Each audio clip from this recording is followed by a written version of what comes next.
তো আমরা আজকে রেলওয়ে ইঞ্জিনিয়ারিংয়ের রেলওয়ে ট্র্যাক জিওমেট্রি পার্টটা শুরু করতে চলেছি।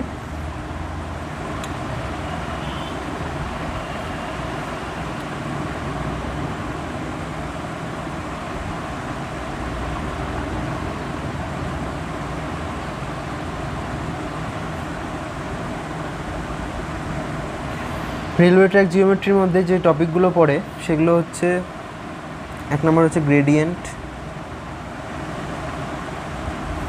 2 নম্বর কার্ভ, 3 নম্বর সুপার এলিভেশন,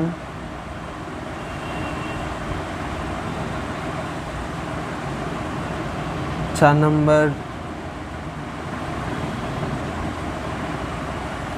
আচ্ছা, এগুলোর এবার এই পার্টের মধ্যে আবার বাকি পার্টগুলো পড়ছে। ঠিক আছে, আমরা এবার একটা একটা করে পড়ি। আর কয়েকটা সাব পার্ট আছে, যেমন যেটাকে বলে কান্ট ডেফিসিয়েন্সি। ঠিক আছে, এটা সুপার এলিভেশনের মধ্যে পড়ছে।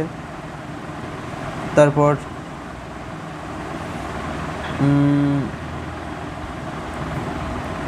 গ্রেডিয়েন্টের এখানে পড়ে হচ্ছে একটা গ্রেড, মানে সাব পার্টে পড়ে একটা grade compensation of in curve.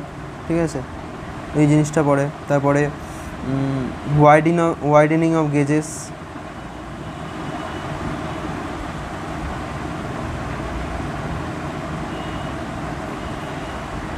On curves, এই জিনিসগুলো আর কি পড়ে।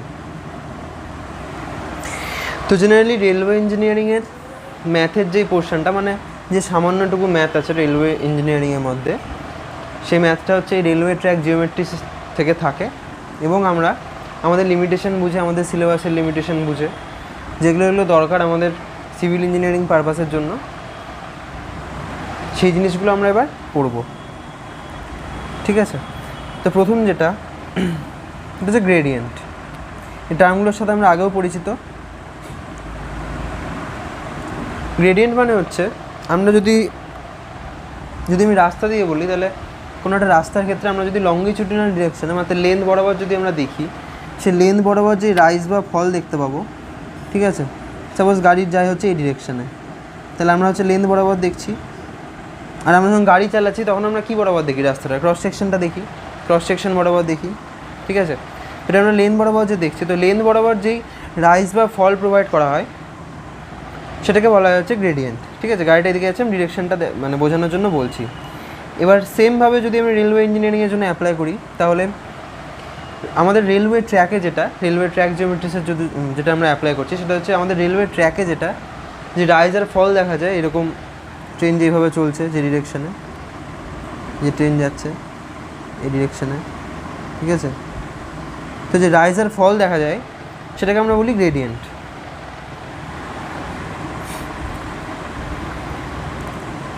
তো গ্রেডিয়েন্টের ডেফিনেশন বললে এরকম দাঁড়ায় যে rate of rise or fall provide to the formation of a railway track is called gradient. আচ্ছা, ওটা পড়ি টাইপস অফ গ্রেডিয়েন্ট। কী কী টাইপ হয় গ্রেডিয়েন্টের?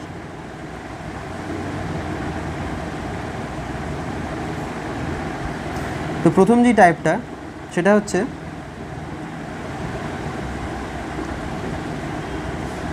Ruling gradient.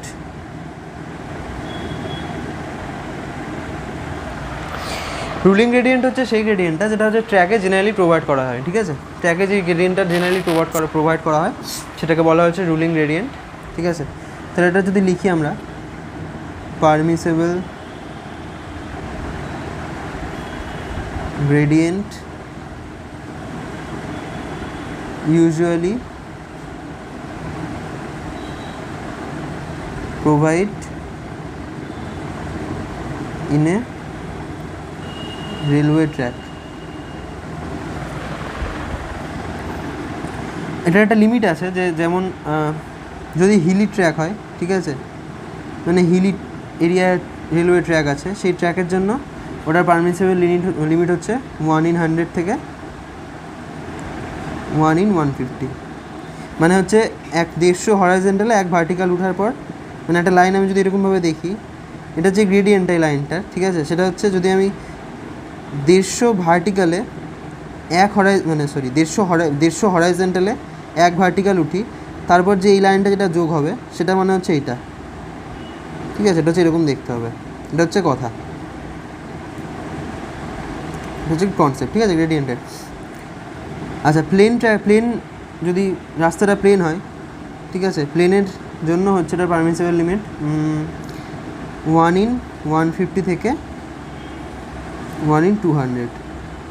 তো এগুলো হচ্ছে পারমিসিবল, ঠিক আছে, মানে নর্মালি যে গ্রেডিয়েন্টগুলো প্রোভাইড করা হয় সেটা হচ্ছে বলে রুলিং গ্রেডিয়েন্ট। সেকেন্ডলি ট্যাপটা বলবো, ওটা হচ্ছে মোমেন্টাম গ্রেডিয়েন্ট।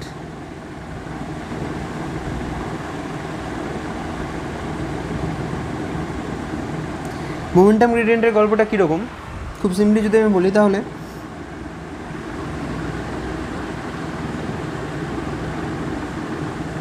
আমি সহজ বলছি, এটা আমার একটা ট্র্যাক, ট্রেনটা এখান থেকে এলো, মানে ট্রেনটা এই রাস্তা দিয়েই যাচ্ছে, ঠিক আছে, তাহলে যখন ট্রেনটা এদিক থেকে নামছে, এভাবে যখন নামলো এতটা, এই নামার জন্য কি হলো, এর নিজের ওয়েটের জন্য, মানে মাসের জন্য, আর ভেলোসিটি আছে তো একটা মোমেন্টাম গেন করলো। তো এই মোমেন্টামটার জন্য সে কিছুটা পথ আরও যেতে পারবে। সেরকম যে গ্রেডিয়েন্টের উপর দিয়ে কিছুটা পথ উইথাউট অ্যাক্সিলারেশন, সে মোমেন্টামটা যেটা বা এনার্জিটা যেটা স্টোর করলো, সেই এনার্জির জন্য বা মোমেন্টামটার জন্য সে যতটা পার এমনি যেতে পারবে যে গ্রেডিয়েন্টের উপর দিয়ে, যে পারমিসিবল গ্রেডিয়েন্টটার উপর দিয়ে। এটা জেনারেলি রাইসিং গ্রেডিয়েন্ট হয়, উপর থেকে নিচের দিকে ট্রেনটা নামার সময় যে মোমেন্টামটা গেন করে, সেই মোমেন্টামের নিয়েই, মানে আমি যদি একটা সিম্পলি উদাহরণ দিয়ে বোঝানোর চেষ্টা করি, তাহলে আমরা যখন কোনো একটা ফ্লাইওভার থেকে বা ব্রিজ থেকে যখন সাইকেল চালিয়ে বা নামি, ঠিক আছে, সাইকেল চালিয়ে যখন নামি, তখন আমরা দেখতে পাই যে কিছুটা ডিস্টেন্স যদি উপরেও থাকে, মানে ব্রিজটা নামলো দিয়ে আবার শুরু হলো, আমরা নামার পরে দেখবো কিছুটা কি উইথাউট প্যাডেল চালানো আমরা কিছুটা ডিস্টেন্স উপরে উঠে যাবো। তো এই যে যতটা ডিস্টেন্স উপরে উঠতে পারবো, সেটা যদি ক্যালকুলেশন করে আমরা একটা গ্রেডিয়েন্ট প্রোভাইড করি, যে এই মোমেন্টাম নিয়ে নামার পর ট্রেনটা অটোমেটিকই এটা উঠে যেতে পারবে, ইঞ্জিনকে এক্সট্রা করে কোনো খাটনি করতে হবে না। তো সেটাকে আমরা বলবো হচ্ছে মোমেন্টাম গ্রেডিয়েন্ট, ঠিক আছে, এটা হচ্ছে কনসেপ্ট। তো মোমেন্টাম গ্রেডিয়েন্টের পারমিসিবল লিমিট ওরকম হয় না, ওটা জেনারেলি যেরকম থাকে, ট্র্যাক থাকে, সেরকম ক্যালকুলেশন করে বলতে হয়। তাহলে the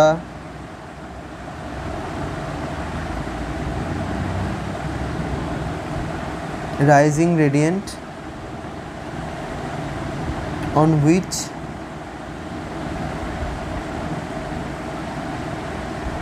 moving train takes the advantage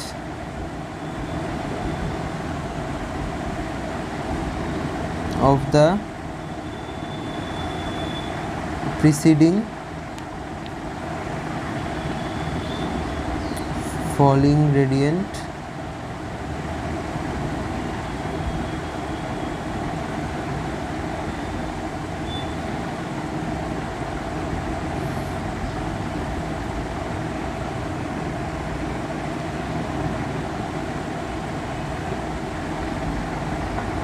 in developing the momentum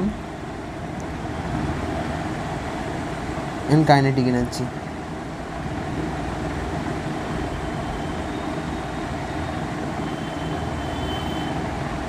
ঠিক আছে, এটা হচ্ছে মোমেন্টাম গ্রেডিয়েন্ট।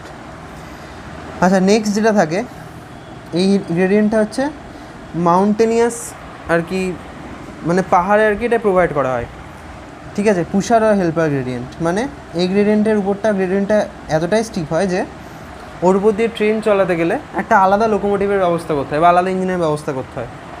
একটা ইঞ্জিনে কাজ হয় না, 2-3টে ইঞ্জিন দিয়ে আর কি উঠাতে হয়। কী করা যাবে যদি রাস্তা না থাকে, মানে পাহাড়ের ঢাল দিয়ে কোনো যদি রেলওয়ে ট্র্যাক থাকে, সেক্ষেত্রে কী হয়, একটা ইঞ্জিনে হয় না, বা সেই গ্রেডিয়েন্ট এমনভাবে প্রোভাইড করতে হয় যে একটা ইঞ্জিনে হবে না, 2-3টা লোকোমোটিভ লাগবে। তো এরকম যেই গ্রেডিয়েন্টটা প্রোভাইড করতে হয়, ঠেকায় পড়ে যে এইরকম গ্রেডিয়েন্ট প্রোভাইড করতে হয়, সেটাকে বলা হচ্ছে পুশার আর হেল্পার গ্রেডিয়েন্ট। নামটা দেখে মনে হচ্ছে যে হেল্পার একটা কিছু লাগবে, ঠিক আছে। The gradient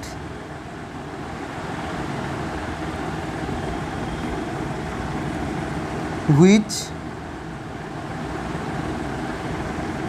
requires one or more additional locomotive for pulling the train up the track.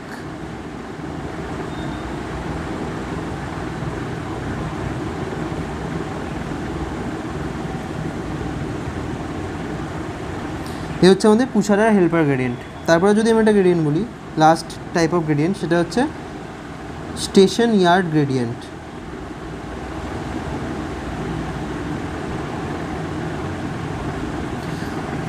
তো স্টেশন ইয়ার্ডে জেনারেলি এই গ্রেডিয়েন্টটা প্রোভাইড করার কারণ হয় যে যদি স্টেশন ইয়ার্ডের বৃষ্টি টিষ্টি বা লোকোমোটিভ ধোয়া বা ট্রেন ধোয়া জিনিসগুলো আর কি বিভিন্ন রকম ড্রেনেজের যেন সুবিধা হয়, সেই জন্য যে গ্রেডিয়েন্টটা প্রোভাইড করা হয় সেটাকে বলা হয় হচ্ছে স্টেশন ইয়ার্ড গ্রেডিয়েন্ট। মানে স্টেশন ইয়ার্ডে এই গ্রেডিয়েন্টটা প্রোভাইড করা হয়, আর এই গ্রেডিয়েন্টটার মেন টার্গেট থাকে যেন ড্রেনেজটা ঠিকমতো হয়।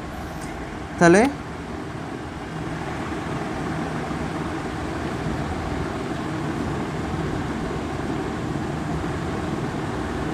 the gradient in station yard for easy drainage is called station yard gradient. এটা রেকমেন্ডেড ভ্যালু আছে একটা, সেটা হচ্ছে রেকমেন্ডেড ভ্যালুটা হচ্ছে 1/1000, আর ম্যাক্সিমাম হচ্ছে মানে উপরে আর কি দেওয়া যাবে না, সেটা হচ্ছে 1/400। তো এই হচ্ছে আমাদের 4 ধরনের গ্রেডিয়েন্ট, যে এই 4 ধরনের গ্রেডিয়েন্ট প্রোভাইড করা হয় রেলওয়ে ট্র্যাক জিওমেট্রিসের বা রেলওয়ের বিভিন্ন রকম সেকশনে। তো গ্রেডিয়েন্ট প্রোভাইডের পার্সপেক্টিভ কী থাকে, আমাদের যে বিভিন্ন রকম অব্লিগেটরি পয়েন্ট আছে সেটা যদি বিভিন্ন রকম এলিভেশনে থাকে আর কি। সাপোজ আমার একটা জায়গায় এইরকম একটা এলিভেশনে আছে, সমুদ্রপৃষ্ঠ থেকে এরকম একটা এলিভেশনে আছে, একটা জায়গায় এরকম একটা এলিভেশনে আছে, ঠিক আছে। তো এখানে যেতে গেলে এমন তো না যেভাবে গিয়ে হট করে উঠে যাবো, প্যাসেঞ্জারের সুবিধার জন্য বা প্যাসেঞ্জারের কথা ভেবে স্মুথলি একটা ওয়ে প্রোভাইড করতে হবে, সেটা হচ্ছে গ্রেডিয়েন্ট প্রোভাইড করতে হবে, এটা একটা কারণ। তারপর হচ্ছে চেষ্টা করা হয় যেন আর্থওয়ার্কটা মানে কাটিং আর ফিলিং মিনিমাম করতে হয়, ঠিক আছে, মিনিমাম করতে হয় এবং আর্থওয়ার্কটা যেন ইকোনমিক্যাল হয়, অর্থাৎ যেমনটা যতটা কাটিংয়ে আমরা মাটি বার করতে পেরেছি সেটা আমরা ফিলিংয়ে ইউজ করে দেবো, এক্সট্রা মাটি আনার জন্য খরচা না হয়। এই জিনিসগুলো তো অবশ্যই মাথায় রাখতেই হয় অ্যাজ এ সিভিল ইঞ্জিনিয়ার আমাদেরকে। তারপর প্যাসেঞ্জারের কমফোর্টের কথা ভেবে ইউনিফর্ম রেট অফ মানে uniform rise and fall provide করার জন্য আর কি গ্রেডিয়েন্ট, এরকম বিভিন্ন। তারপর রেন ওয়াটার ড্রেনেজ, তারপর বিভিন্ন রকম ড্রেনেজের জন্য, তো এগুলো হচ্ছে বিভিন্ন রকম কারণ যে আমরা গ্রেডিয়েন্ট কেন প্রোভাইড করব, ঠিক আছে। এখান থেকে একটা টপিক আছে, আর যেখান থেকে যে পয়েন্টগুলো নাম হবে, যেগুলো যে কোনো বই আর কি পাওয়া যাবে, একটা হচ্ছে purpose of providing gradient,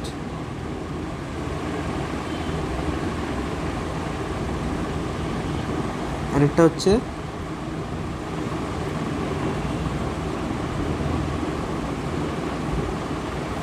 factors affecting the selection of gradient.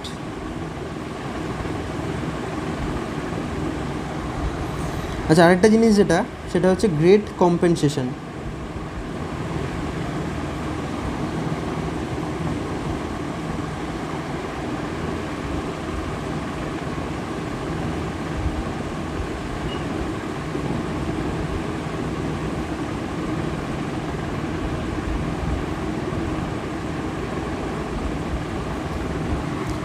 তো ট্রেন যখন কার্ভ দিয়ে যায় তখন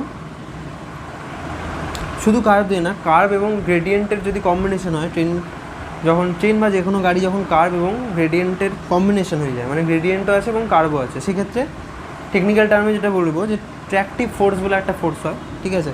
সেটার জন্য কী হয়, ইঞ্জিনের প্রচণ্ড কষ্ট হয় এবং মানে টানার জন্য ইঞ্জিনের খাটনি বেশি হয় এবং প্যাসেঞ্জারেরও ডিসকমফোর্ট প্রচণ্ড হয়। সেই জন্য চেষ্টা করা হয় যে রুলিং গ্রেডিয়েন্টের ক্ষেত্রে, যেটা পারমিসেবল রুলিং গ্রেডিয়েন্ট মানে যেটা জেনারেলি থাকে, সেই ক্ষেত্রে আর কি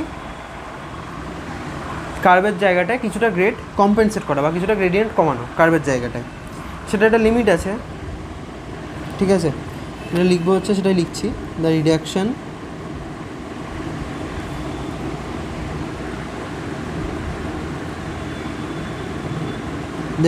in gradient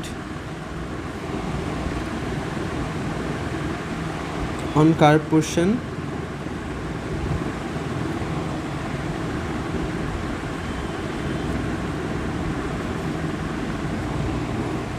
of a railway track is called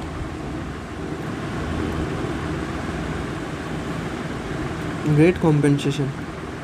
তো এটা যে ভ্যালুগুলো থাকে সেটা হচ্ছে বিজি ট্র্যাকের জন্য 0.04% পার degree of curve,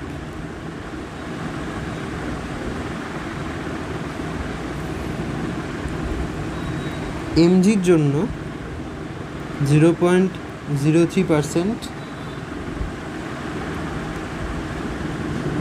per degree of curve, আর এনজির জন্য 0.02% পার ডিগ্রি অফ কার্ভ।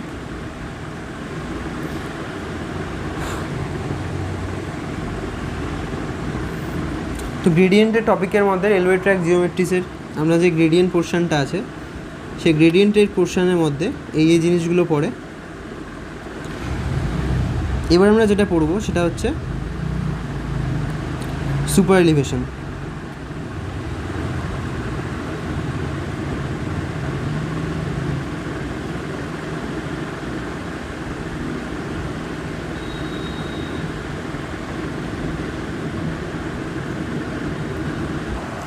তো সুপার এলিভেশন কেন প্রোভাইড করা হয় তার আগে একটা আমরা জিনিস দেখি।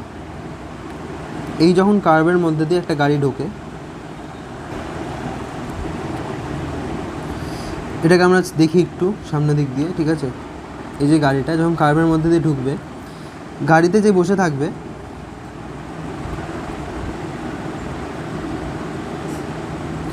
সে কী ফিল করবে, সে বাইরের দিকে ছিটকে যাওয়ার একটা ফিল, এইভাবে বসে থাকবে না মোটেই, মানে আমরা এইভাবে দেখছি, তাহলে একজন এইভাবে বসে থাকবে গাড়ির, একজন এইভাবে বসে থাকবে, তাই তো, মানে সামনের দিকে আর কি গাড়িটা যাচ্ছে, চালাচ্ছে বসে বসে।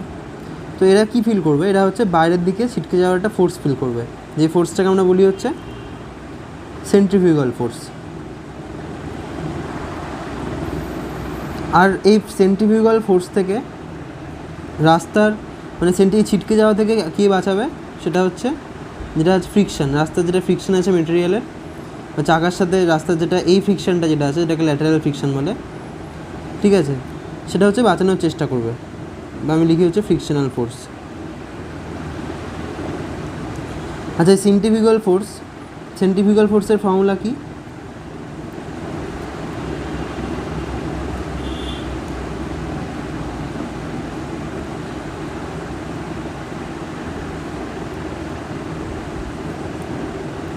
প্রথমে আমরা এটা ফ্রি বডি ডায়াগ্রাম নাকি,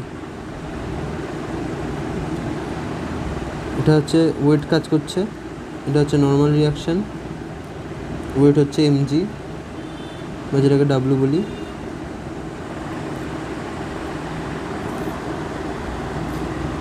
তাহলে আচ্ছা, সেন্ট্রিফিউগাল ফোর্স হচ্ছে কার সাথে ডিপেন্ডেন্ট, কার উপর ডিপেন্ডেন্ট, এটা হচ্ছে এর উপর আর ফ্রিকশনের সাথে, ঠিক আছে। আর সেন্ট্রিফিউগাল ফোর্সের ফর্মুলা কি আমরা দেখতে পাচ্ছি, যেটা হচ্ছে ফ্রিকশনের উপর। যদি সেন্ট্রিফিউগাল ফোর্স ফ্রিকশন এসে বেশি হয়ে গেল তাহলে গাড়ি বাইরের দিকে ছিটকে চলে যাবে, ঠিক আছে। এবার এখানে হচ্ছে এমজি, তাহলে ফ্রিকশনাল ফোর্স হচ্ছে মিউ এমজি, কারণ ফ্রিকশনাল ফোর্স হচ্ছে মিউ ইন্টু এন, এন হচ্ছে দেখতে পাচ্ছি এখান থেকে এন ইজিক্যাল টু এমজি, ঠিক আছে, মিউ এমজি। আচ্ছা, এটা হচ্ছে প্রথম অবস্থা। এবার যদি আমি আউটার পোর্শনটা মানে যেদিকে মানে এই পোর্শনটাকে যদি আমি উঠিয়ে দিই তাহলে কী সুবিধা পাচ্ছি বা কী হচ্ছে একটু দেখি। ওই গাড়িটা আছে, এই হচ্ছে ওয়েট, সাপোজ এটা থিটা অ্যাঙ্গেলে হয়ে আছে, তাহলে এটার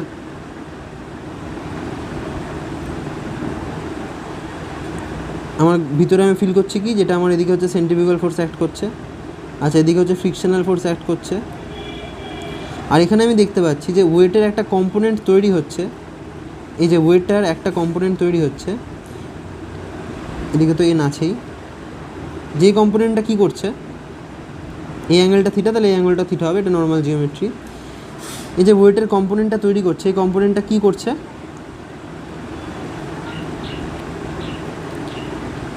ফ্রিকশনকে হেল্প করছে বাঁচাতে। কীরকমভাবে, এটা হচ্ছে এমজি কস থিটা, এটা হচ্ছে এমজি সাইন থিটা।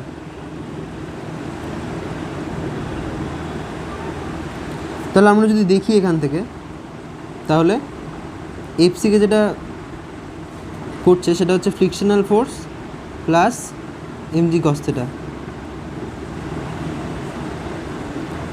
যেটা আমরা বাদ দিলাম। এই কথাটা খুব সিম্পলি বোঝ যে প্রথম অবস্থায়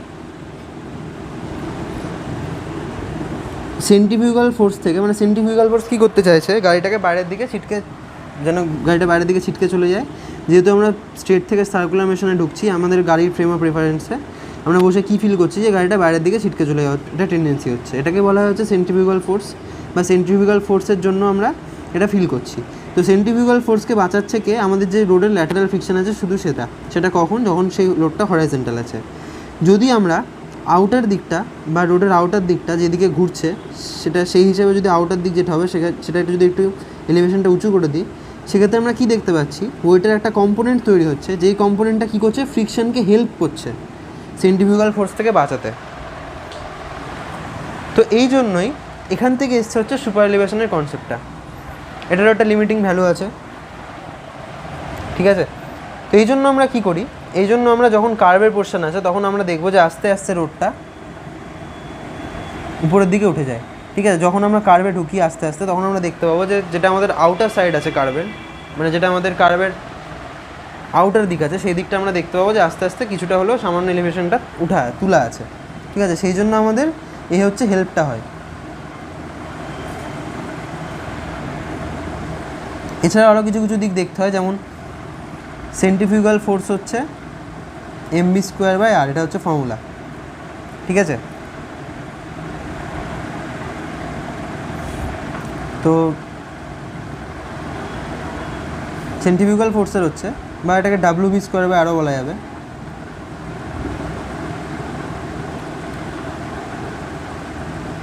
mv²/r হচ্ছে wv², আচ্ছা এমই থাক আপাতত। তো এখান থেকে আমরা দেখতে পাচ্ছি যদি এম কনস্ট্যান্ট আছে, আমার একটা গাড়ির জন্য এম কনস্ট্যান্ট, আচ্ছা আর হচ্ছে রেডিয়াস অফ কার্ভেচার, যে কার্ভে ঢুকছে এটাও কনস্ট্যান্ট, তাহলে আমরা ভি এর সাথে ডিপেন্ড করছে, যদি ভি বেড়ে যায় তাহলে সেন্ট্রিফিউগাল ফোর্স বেড়ে যাবে। তার মানে কিছুই না, খুব সিম্পলি বলতে গেলে যে আমরা যদি একটা গাড়িতে বসে আছি, আমরা যদি কোনো কার্ভের পোর্শনে খুব জোরে চালাই, তাহলে দেখবো আমরা বাইরের দিকে ছিটকে উল্টে পড়ে যাওয়ার একটা টেন্ডেন্সি থাকবে। তো সেই জন্য হচ্ছে কার্ভে গাড়ি জোরে চালাতে বারণ করা হয়, কারণ ওখানে যে সেন্ট্রিফিউগাল ফোর্সের জন্য যে অ্যাকশনটা আসে সেটার জন্য আর কি গাড়ি বাইরের দিকে ছিটকে যাওয়ার টেন্ডেন্সি থাকে। সেই জন্য আমাদের কার্ভ দিয়ে যখন আমরা যাব, তখন আমরা প্রথম তো এইভাবে ডিল করব যে আমাদের গাড়ি যেন মিনিমাম একটা স্পিডে থাকে, আর দ্বিতীয়ত হচ্ছে আমাদের সেই রাস্তায় যেন সুপার এলিভেশন প্রোভাইড করা হয়, মানে এই যে এলিভেশনটা আছে এলিভেশনটা উপরে ওঠানো হয়। তো এই যে এলিভেশনটা ওঠানো আছে, ইনার এজের এলিভেশনটা থেকে আউটার এজের এলিভেশনটা যে কিছুটা হাইটে ওঠানো আছে, সো এই হাইটটাকে বলা হয় হচ্ছে সুপার এলিভেশন। তো সুপার এলিভেশন মেন কারণ কি, সেটা হচ্ছে কাউন্টার দ্য সেন্ট্রিফিউগাল এফেক্ট, ঠিক আছে। এটাতে হচ্ছে যে প্যাসেঞ্জার থাকে, সেই প্যাসেঞ্জারের কমফোর্ট হয়। তো এই হচ্ছে সেন্ট্রিফিউগাল। আচ্ছা, সেন্ট্রিফিউগাল ফোর্সের যেটা ফর্মুলা সেটা হচ্ছে GV²/GR। এটা রেলওয়ের জন্য বলছি, কারণ এখানে জি মানে হচ্ছে গেজ। আমরা গেজের সাথে এর আগেও পরিচিত হয়েছি।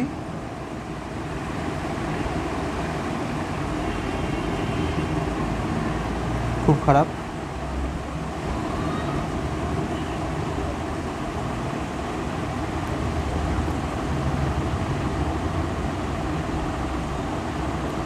ধর যাই হোক, এই দুটো রেলের মধ্যেখানে যে ডিস্টেন্স সেটাকে বলা হয় গেজ ডিস্টেন্স। এটার সাথে আমরা পরিচিত হয়েছি।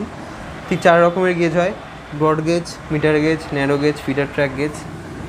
ঠিক আছে, যাই হোক, তো এটা এখানে হচ্ছে গেজ ডিস্টেন্স বলে। এটা হচ্ছে ডিজাইন স্পিড। আচ্ছা, এটা হচ্ছে গ্র্যাভিটেশনাল মানে ফোর্স, যেটা 9.81 যেটাকে আমরা বলি। আর এটা হচ্ছে রেডিয়াস অফ কার্ভেচার, যেই কার্ভটা দিয়ে যাচ্ছে সেটার। তাহলে এটা কিসে? এটা হচ্ছে মিটার পার সেকেন্ডে। মানে মিটার পার সেকেন্ডে মানে ইটা মিটার পার সেকেন্ডে না, এটা তো অবশ্যই কোনো একটা, এটা হচ্ছে মিটারে বা সেন্টিমিটারে হচ্ছে এটা ইয়ে। ঠিক আছে, আর কি মিটারে এটা। এরপর একটু আমরা নিজেদের মতো করে একটু ইউনিট কনভার্সনগুলো ঠিক করে নিই। এখানে ভিটা হচ্ছে মিটার পার সেকেন্ডে। তাহলে মিটার পার সেকেন্ড থেকে কিলোমিটার পার আওয়ারে যেতে হবে, কারণ বেশিরভাগই ডিজাইন স্পিড থাকে হচ্ছে কিলোমিটার পার আওয়ারে। তো যদি আমরা মিটার পার সেকেন্ডকে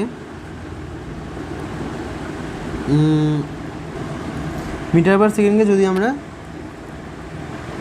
0.278 দিয়ে গুণ করি, ঠিক আছে, তাহলে আমরা হচ্ছে কিলোমিটার পার আওয়ার পাই। তাহলে এখানে আমরা কিলোমিটার পার আওয়ারে কনভার্ট করার জন্য প্রথমে এক কাজ করি, = G, এখানে হচ্ছে ডিজাইন স্পিডটা যেটা হচ্ছে কিলোমিটার পার আওয়ারে থাকবে 278 অফ V। এখানে V কি? Design speed in kilometre per hour. আচ্ছা ভাই, G হচ্ছে 9.81/R। এই জিনিসগুলো স্থিরই থাকবে। তো এটাকে হচ্ছে বাইরে করে, আচ্ছা GV² হবে করে, যেটা দাঁড়াবে ক্যালকুলেশন করে সেটা হচ্ছে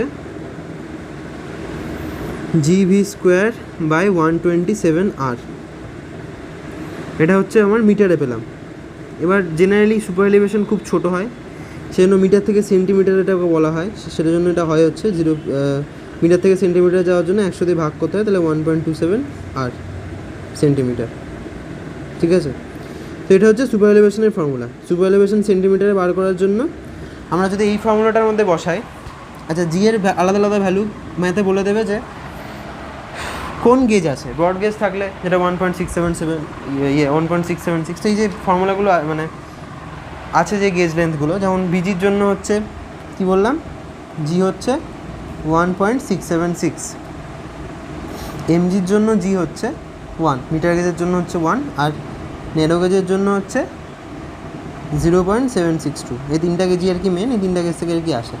তো যাই হোক, এই ভ্যালুটা এখানে বসবে। তারপর ভি এর যেরকম ডিজাইন স্পিড আমাদের থাকবে আমরা বসাবো, তারপর আর এর ভ্যালু বসাবো, তারপর আমরা ইটা বার করবো।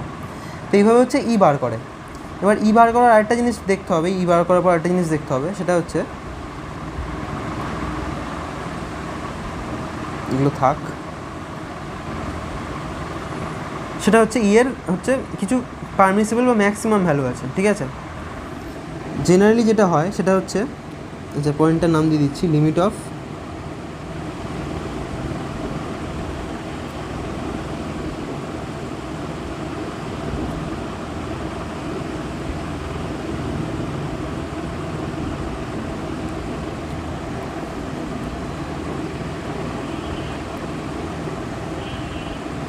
normally maximum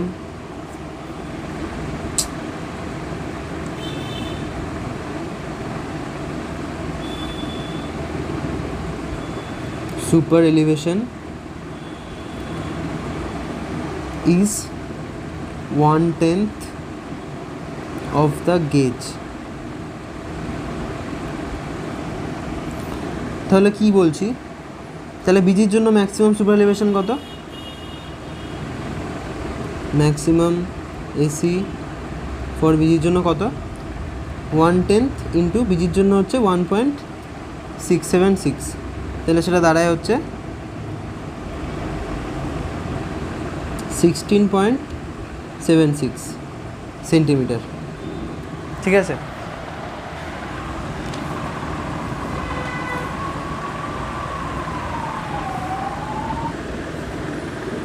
সরি আমার একটু ভুল হয়ে গেছে ক্যালকুলেশনটাই। ঠিক আছে, আমি সেন্টিমিটারে বলবো তো, তাহলে 1.676 যদি মিটার হয় তাহলে 176.6 হচ্ছে সেন্টিমিটার, তাহলে এটা হচ্ছে দাঁড়াবে 16.76 সেন্টিমিটার। তাহলে এমজির জন্য হচ্ছে 1/10 অফ 1 মিটার, 1 মিটার মানে হচ্ছে 100 সেন্টিমিটার, তাহলে এটা হচ্ছে 10 সেন্টিমিটার। এগুলো কি পারমিসিবল ভ্যালু, মানে সেই গেজের ট্র্যাকের জন্য সুপার এলিভেশন এর মান যেন কোনো মতে এগুলো হচ্ছে বেশি না হয়। যদি কোনো ক্ষেত্রে দেখা গেল বাই চান্স এর ভ্যালু এই ফর্মুলা থেকে এগুলো হচ্ছে বেশি হয়ে যাচ্ছে, সেক্ষেত্রে আমাদেরকে কী করতে হবে, আমরা সেক্ষেত্রে এটাই আমাদের ভ্যালু দিব। তখন আবার কী করব, এই ভ্যালুটাকে মানে 16.76 এই ভ্যালুটাকে এখানে বসাবো, বসিয়ে আমাদের পারমিসিবল যেটা স্পিড হবে সেই স্পিডটাকে বার করব এবং স্পিডের লিমিট করে দেবো যে এই স্পিডের চেয়ে বেশি এই ট্র্যাকে চালানো যাবে না। তো রেলওয়ে ইঞ্জিনিয়ারিংয়ের জন্য জেনারেলি এই কনসেপ্টটা কাজে লাগে না, কারণ সবগুলোই হচ্ছে ম্যাক্সিমাম ভ্যালু হচ্ছে কম হয়ে যায়। ঠিক আছে, যখন আমরা হাইওয়ে ইঞ্জিনিয়ারিং করবো তখন এই জিনিসটা নিয়ে আমরা আরও বেশি আলোচনা করব। তো জেনারেলি আইআরবি যেটা আছে, ঠিক আছে, ওই হচ্ছে মানে ওরা হচ্ছে 1/10টাই প্রোভাইড করতে বলে, মানে গেজের যেটা 1/10 হয় সেটাই হচ্ছে প্রোভাইড করতে বলে অ্যাজ এ সুপার এলিভেশন। আচ্ছা, নেক্সট টপিক যেটা সেটা হচ্ছে কান্ট ডেফিসিয়েন্সি। সুপার এলিভেশনের আরেকটা নামই হচ্ছে কান্ট। ঠিক আছে, মানে সুপার এলিভেশন ডেফিসিয়েন্সি বলতে গেলে।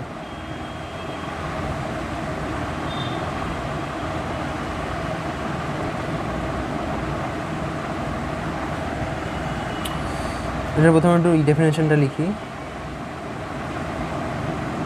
Difference between the actual current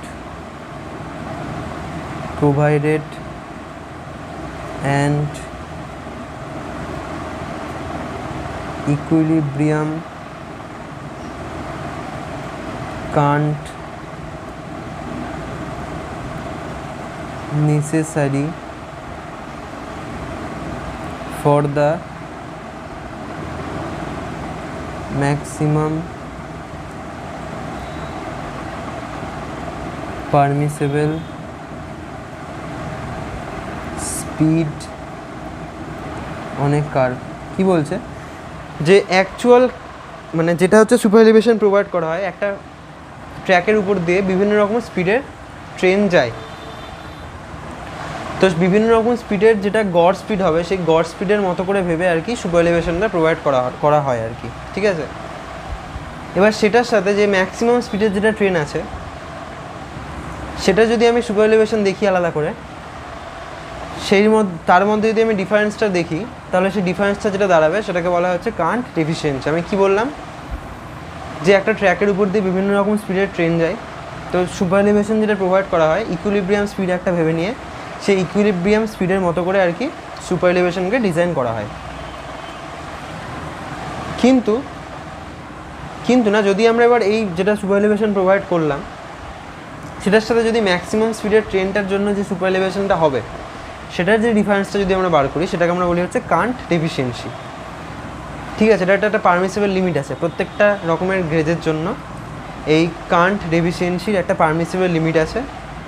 generally এর চেয়ে বেশি যেন লিমিট না হয় চেষ্টাটাই করা হয়, সেটা একটা প্রত্যেকটা বই হচ্ছে টেবিলটা আছে, আমি একটু দেখাচ্ছি যে কী কী পারমিসিবল লিমিটটা।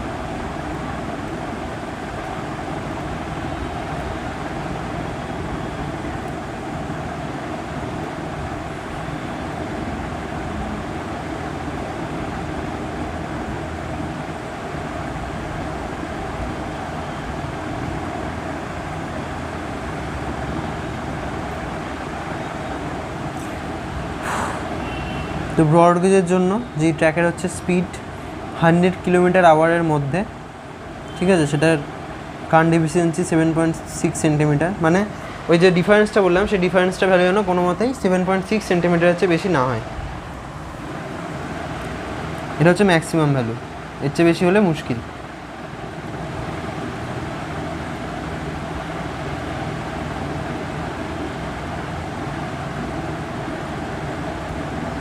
এগুলো প্রত্যেকটা ভ্যালু হচ্ছে অ্যাজ এ মানে ইন্ডিয়ান রেট স্ট্যান্ডার্ড যেটা আছে সেগুলোতেই প্রত্যেকটা ভ্যালু আর কি ফিক্স করা আছে।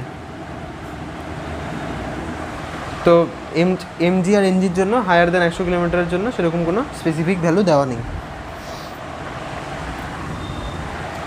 আচ্ছা, আরেকটা যেটা পরে টপিক এর মধ্যেই পড়ে সেটা হচ্ছে নেগেটিভ কারেন্ট।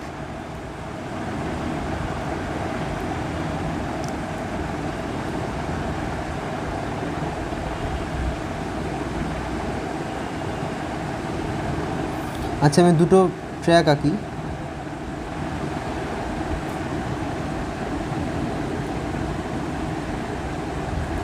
এটা হচ্ছে মেন ট্র্যাক, এটাকে বলছি ব্রাঞ্চ ট্র্যাক। ঘটনা যদি এরকম হয়, মানে একটা জায়গা থেকে মেন ট্র্যাক একটা ডিরেকশনে গেল এবং ব্রাঞ্চ ট্র্যাক আরেকটা ডিরেকশনে গেল, তাহলে দুটোই দেখছি আমরা কার্ভ, এটা মানে একটা কার্ভের মতো দেখতে পাচ্ছি, দুটোতেই কার্ভের মতো হয়ে দু ডিরেকশনে গেছে। তো যেই ট্র্যাকটা দিয়ে আর কি মেন বা ইম্পর্টেন্ট ট্রেন যায় সেই ট্র্যাকটাকে আমরা বলি হচ্ছে মেন ট্র্যাক, আর যেটা একটু ইম্পর্টেন্স কম অন্য ট্র্যাকটার থেকে সেটাকে আমরা বলি ব্রাঞ্চ ট্র্যাক। তো যদি আমরা এই ট্র্যাকটা লক্ষ্য করি, ঠিক আছে, এই ট্র্যাকটা যদি আমরা লক্ষ্য করি তাহলে এটা এই সাইডটা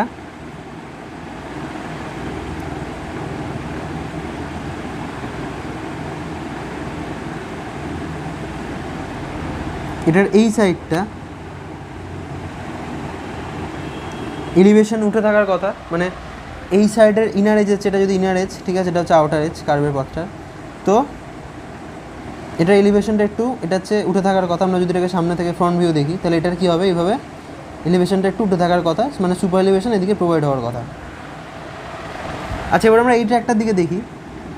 এই ট্র্যাকটা একটা জায়গায় এসে আমরা দেখতে পাচ্ছি এই ট্র্যাকটা একটা জায়গায় এসে ব্রাঞ্চ ট্র্যাকের সাথে ছেদ করেছে।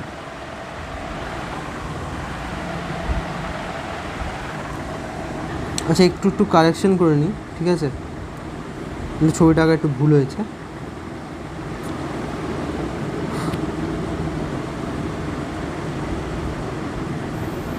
এটা একটা একসাথে যাচ্ছে তো কিছুক্ষণ, তারপর এই জায়গাটা এসে ভাগ হচ্ছে। তো আমরা যেটা দেখতে পাচ্ছি যে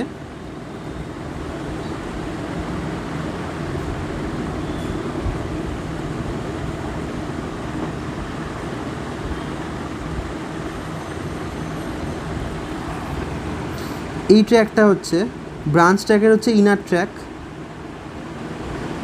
আর এই ট্র্যাকটার হচ্ছে আউটার ট্র্যাক। মানে মেন ট্র্যাকের হচ্ছে, মানে এই লাইনটা যদি আমরা কথা বলি, আমরা যদি এই লাইনটার কথা বলি, এই লাইনটা আমরা কি দেখছি যে মেন ট্র্যাকের এটা হচ্ছে আউটার ট্র্যাক আর ব্রাঞ্চ ট্র্যাকের এটা হচ্ছে ইনার ট্র্যাক, তাই তো। তো এই লাইনটা হচ্ছে এইভাবে গেল, এটা হচ্ছে ইনার ট্র্যাক।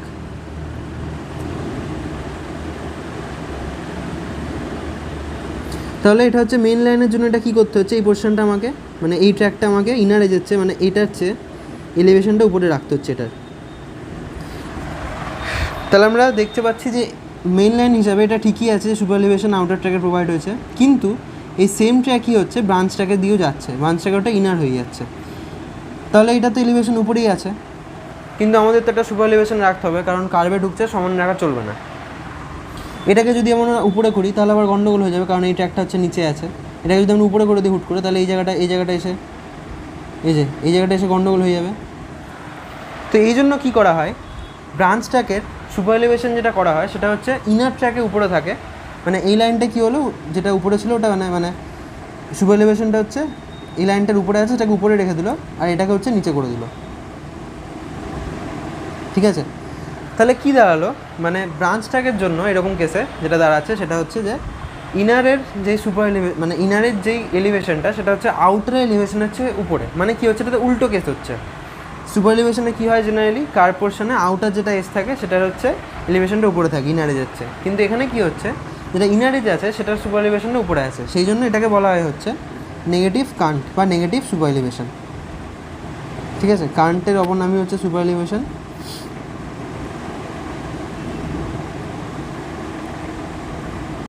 সুপার এলিভেশনের কনসেপ্ট। এবার যেই পার্টটা পড়বো সেটা হচ্ছে কার্ভ।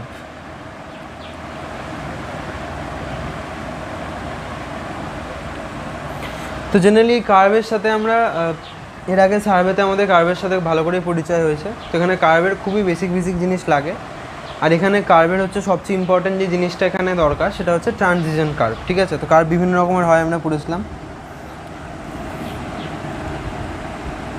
যখন গ্রেডিয়েন্ট কার্ভ কখন, আমি তো একবার রিভিশন করে দিচ্ছি, শর্ট রিভিশন।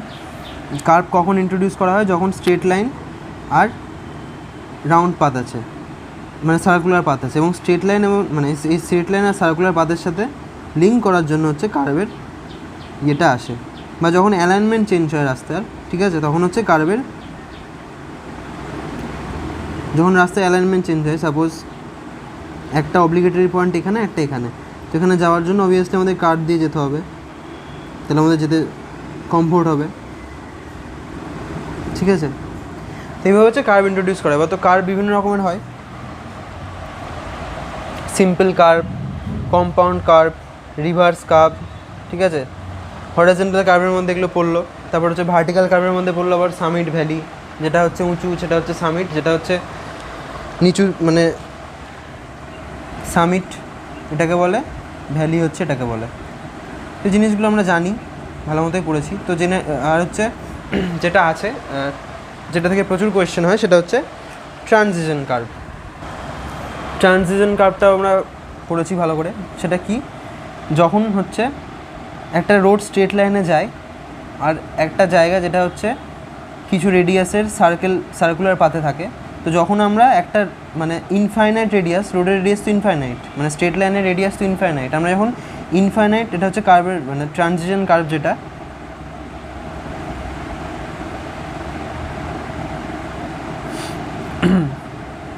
ট্রানজিশন কার্ভের, এটা হচ্ছে ডেফিনেশন। যখন আমরা ইনফাইনাইট রেডিয়াস থেকে একটা ফাইনাইট রেডিয়াসের কার্ভে এন্টার করব, সেই যে কার্ভটা ইন্ট্রোডিউস করলাম আমরা,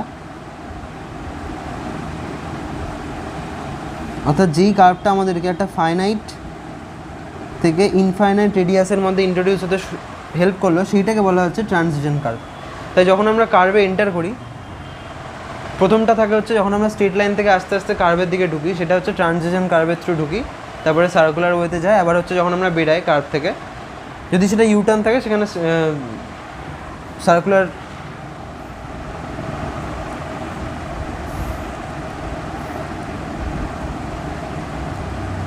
যেমন পোর্শনটা সার্কুলারের অংশ, ঠিক আছে, সার্কুলার পাথের অংশ, আর এটা হচ্ছে স্ট্রেট লাইনের অংশ, এটা স্ট্রেট লাইনের অংশ, এটা হচ্ছে সার্কুলার পাথের অংশ, মাঝখানে ট্রানজিশন কার্ভ দিয়ে ইন্ট্রোডিউস করলাম।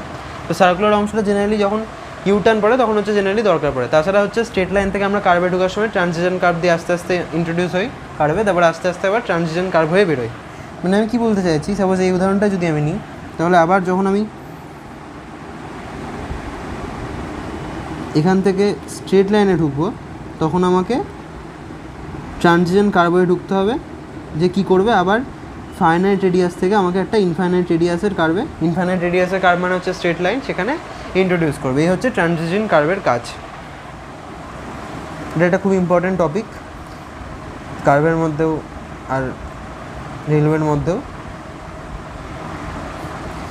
আর কার্ভ থেকে আমরা একটা ইকুয়েশন পড়েছিলাম যে R = 1718.9/d, এটাকে অনেকজন 1719/dও বলে, ঠিক আছে, যেখানে আর হচ্ছে রেডিয়াস অফ দ্য কার্ভেচার, আর ডি হচ্ছে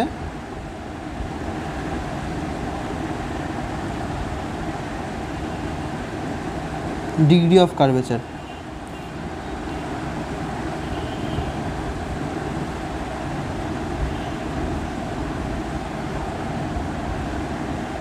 এই জিনিসগুলো আমাদের হচ্ছে আগে ইন্ট্রোডিউস হয়েছে। যেটার সাথে আমাদের আগে ইন্ট্রোডিউস হয়নি সেটা হচ্ছে widening on gauge on curves, ঠিক আছে।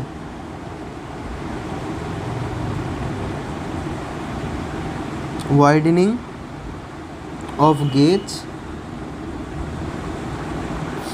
On curve. আমার আসলে একটু ঠান্ডা লেগেছে, তাই গলাটা একটু জড়িয়ে জড়িয়ে যাচ্ছে, মানে কথাগুলো একটু জড়িয়ে জড়িয়ে যাচ্ছে, ঠিক আছে। তাহলে এটা যেটা ফর্মুলা, এটা কেসটা কি, এটা হচ্ছে যে যখন কার্ভে আমরা ইন্ট্রোডিউস করি নর্মাল ওয়েতে বা নর্মাল পাথে যে কোনো কিছু, সেটা রোডের জন্য হতে পারে বা রেলওয়ে ট্র্যাকের জন্য, তো সেই জায়গাটা যদি আমরা লক্ষ্য করি তাহলে আমরা দেখবো যে গেজটা কিছুটা ওয়াইডেনিং করা থাকে। মানে এটা যদি গেজের নর্মাল লেন্থ হয়, তাহলে কার্ভের সময় কি হয়, এই লেন্থটা একটু বাড়ানো হয়, ঠিক আছে। যে লেন্থটা হচ্ছে একটু বাড়ানো থাকে, এই লেন্থটা যেটা হচ্ছে একটু সামান্য বাড়ানো হচ্ছে এটা। তো এই যে ঘটনাটা, এটাকে বলা হচ্ছে ওয়াইডেনিং অফ গেজ।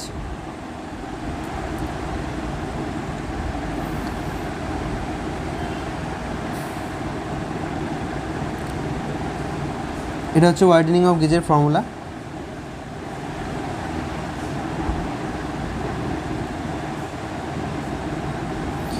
এর মধ্যে কোনটা কি একটু লিখে দিই। ডি হচ্ছে extra width of gauge in centimetre. B হচ্ছে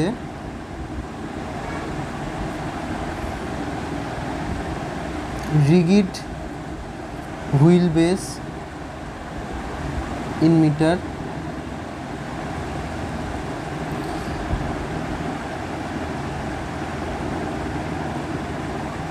যেমন দেওয়া আছে যে 6 মিটার হচ্ছে বিজির জন্য, এগুলো দেওয়া থাকে কোয়েশ্চেনে, ঠিক আছে। 4.88 মিটার হচ্ছে এমজির জন্য। আর হচ্ছে radius of the curve in meter. আচ্ছা, এল হচ্ছে এখানে lap of length in meter. আর যেটা দাঁড়ায় সেটা হচ্ছে ফর্মুলাটা এলের, সেটা হচ্ছে 0.02 H square plus D into H, যেখানে আবার এইচ হচ্ছে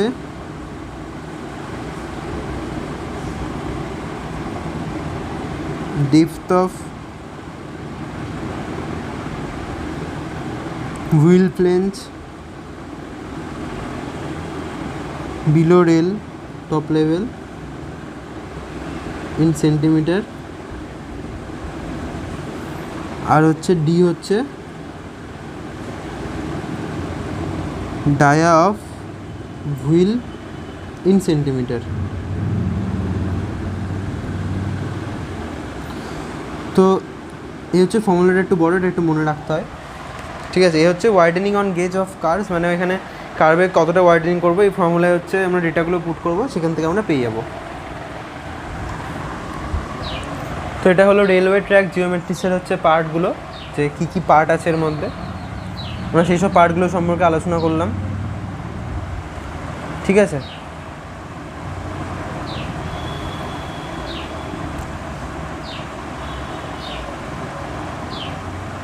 এই ফর্মুলাটা কী আছে,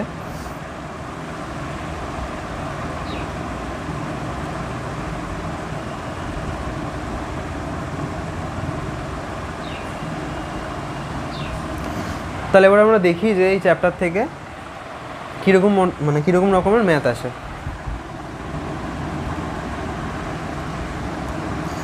তাহলে আমরা এই ম্যাথটা দেখি। 1 নম্বরটা কী বলেছে, if the ruling gradient is 1 in 150 on a particular section of broad gauge and at the same time a curve of 4 degrees is situated on this ruling gradient, what should be the allowable ruling gradient? তাহলে এখানে ruling gradient দিয়ে দিয়েছে আমাদেরকে, ঠিক আছে। আর কার্ভে কি বলেছে যে 4 ডিগ্রি কার্ভ আছে। আমাদের বিজির জন্য কি করতে হয়, আমরা একটু আগে পড়লাম যে বিজির জন্য 0.04% হচ্ছে রিডাকশন করতে হয় কার্ভের। তাহলে আমরা দেখি এবার 4 ডিগ্রি 0.04 কত হয়, ঠিক আছে। আমরা সব পার্সেন্টেজের ভাষায় বলবো, সে নোর 100 দিয়ে ভাগ করবো না। তাহলে 0.04% অফ মানে 4 কত হয় তাহলে 0.16%, এই যে 0.04 ইন্টু 4 করলাম। আমরা যদি এটাকে পয়েন্টে বা ডেসিমেল প্লেসে লিখতাম তাহলে আবার 100 দিয়ে ভাগ করতাম, দরকার নেই, থাক, আমরা পার্সেন্ট ল্যাঙ্গুয়েজেই করবো, ঠিক আছে। আচ্ছা, রুলিং রেডিয়েন্টকে এবার আমরা একটু পার্সেন্টেজের ভাষায় মানে 100 দিয়ে গুণ করে আর কি পার্সেন্টেজের ভাষায় আমরা প্রকাশ করবো যে কত পার্সেন্ট হচ্ছে, কারণ এটাকে পার্সেন্টেজে রাখলে অবভিয়াসলি এটাকেও পার্সেন্টেজে রাখতে হবে। যদি আমরা ডেসিমেল প্লেসে করতাম তাহলে কী করতাম, 1/150 করতাম, যেটা বেরোতো ওটাকে আমরা নিতাম, ঠিক আছে। তো এটাকে পার্সেন্টেজে করছি, তো 100 দিয়ে গুণ করলাম, তাহলে এটা বেরালো।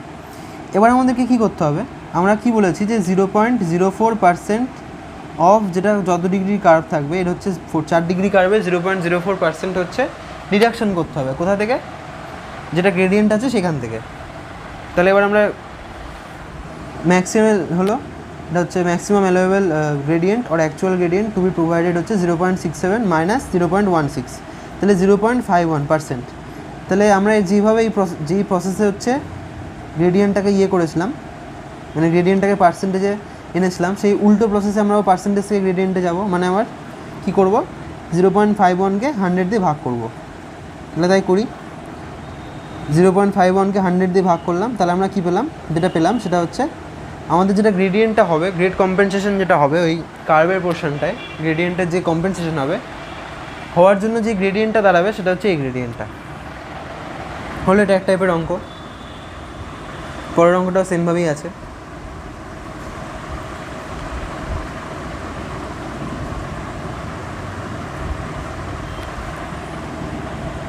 জি, পরের অঙ্কটার অ্যান্সার। আচ্ছা, নেক্সট দেখি,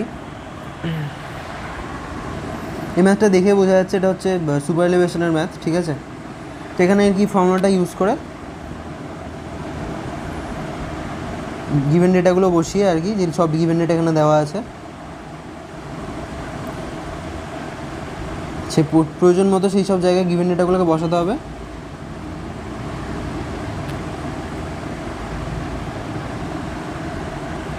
দিয়ে তারপর নেগেটিভ কানটা বার করতে হবে, ঠিক আছে। তো এটা দেখেই বোঝা যাবে, ম্যাথটা ওরকম বোঝানোর কিছু নেই, একবার পড়েই বোঝা যাবে, শুধু এখানে ফর্মুলার ইউজ আছে, কী করে ফর্মুলাটা ইউজ করতে হবে, এখানে কঠিন কিছু নেই, কঠিন কিছুই না আসলে। রেলওয়ে ইঞ্জিনিয়ারিংয়ের যে ম্যাথগুলো আছে সেই ম্যাথগুলোতে কঠিন কিছুই না, শুধু একটু কনসেপ্টগুলো জানতে হয় যে কোন কোন ফর্মুলা কোথায় ইউজ করতে হয়, এটাই আর কি, কঠিন কোনো ম্যাথই না। আচ্ছা, এবার যে অঙ্কটা দেখবো সেটা যে বলেছিলাম না যে ইকুইলিব্রিয়াম স্পিড কী করে বার করতে হয়, তো এইটা একটু দেখার আছে যে ইকুইলিব্রিয়াম স্পিড বার করার ফর্মুলাটা একটা সিজি যেরকম বার করতে হয় ওরকম অনেকটা, ঠিক আছে। মানে যতগুলো ট্রেন ইন্টু ট্রেনগুলোর ওয়েট, সরি ওয়েট না, এখানে তো আমরা ইকুইলিব্রিয়াম স্পিড বার করছি, তাহলে যতগুলো ট্রেন ইন্টু সেই ট্রেনগুলোর, যেমন আমি বলছি সাপোজ আমরা এখানে কী দেখতে পাচ্ছি, আচ্ছা ইকুইলিব্রিয়াম স্পিড আমি পাশে লিখে লিখে করছি,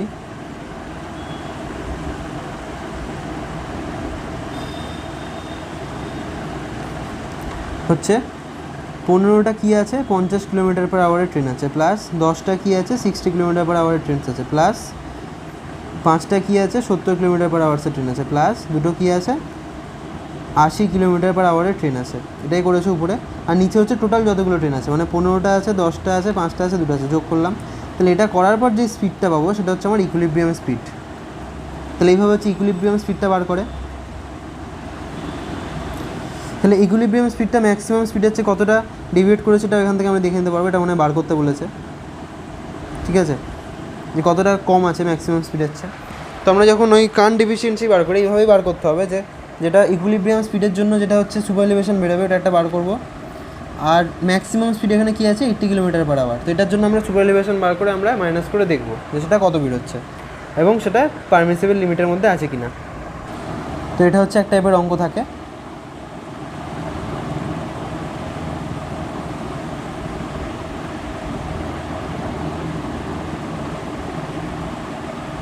সোজা আরেকটা টাইপের অঙ্ক যেটা থাকতে পারে সেটা হচ্ছে যে এইটা মানে ওয়াইডেনিং অফ গেজের, কিছুই না, যেইগুলো সব বলেছিলাম যে ফর্মুলায় এই জিনিসগুলো বসাতে হয়। তো এখানে প্রত্যেকটা জিনিসই দেওয়া থাকবে, গিভেন ডেটা হিসেবে আমরা লিখবো একটা একটা করে। এখানে কি চেয়েছে এক্সট্রা উইথ, আচ্ছা প্রথমে আমরা এল বার করলাম, নিশ্চয়ই পড়ে যে এক্সট্রা উইথ বার করেছে। হ্যাঁ, দিয়ে আমরা ডি বার করবো যেভাবে ফর্মুলা আছে। শুধু কিছুই না, আমাদেরকে ম্যাথ পড়ে বুঝতে হবে যে এইগুলো হচ্ছে গিভেন ডেটা, গিভেন ডেটা আমাদেরকে এই জিনিসগুলোকে পুট করতে হবে, প্রত্যেকটা দেওয়া আছে, কোয়েশ্চেনে দেওয়া থাকবে। তারপর প্রথমে এল এর মান বার করবো, এল এর মান বার করার পর আমাদের যে ফর্মুলাটা আছে, অর্থাৎ ফর্মুলাটা কী পড়েছিলাম,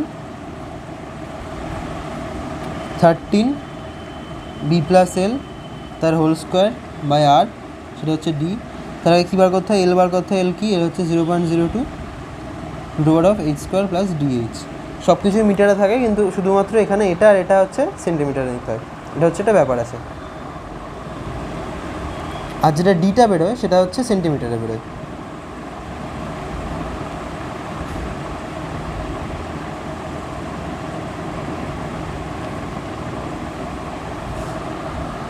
না, একটু উল্টো বললাম, ডিটা, হ্যাঁ ঠিকই আছে, ডিটা সেন্টিমিটারে বেরোয়। আর যেটা এইচ আর যে ভ্যালুর ইয়েটা আমি বললাম, মানে এলের মধ্যে যে ফর্মুলাটা আছে যে 0.02 ধর 0.02 ইন্টু এইচ স্কোয়ার প্লাস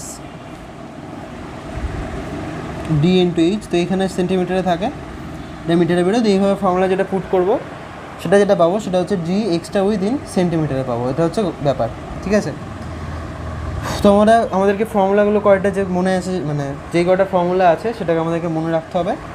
তারপর সেই হিসাবে আমাদেরকে ম্যাথগুলো করতে হবে। ম্যাথ খুব ইজি থাকবে, আর ম্যাথ থাকতেও পারে বা নাও থাকতে পারে। ম্যাথ যে থাকবে এমনটা না, যে থাকলে খুব জোরে একটা থেকে দুটো থাকতে পারে বা নাও থাকতে পারে, ঠিক আছে, না থাকারই চান্স বেশি।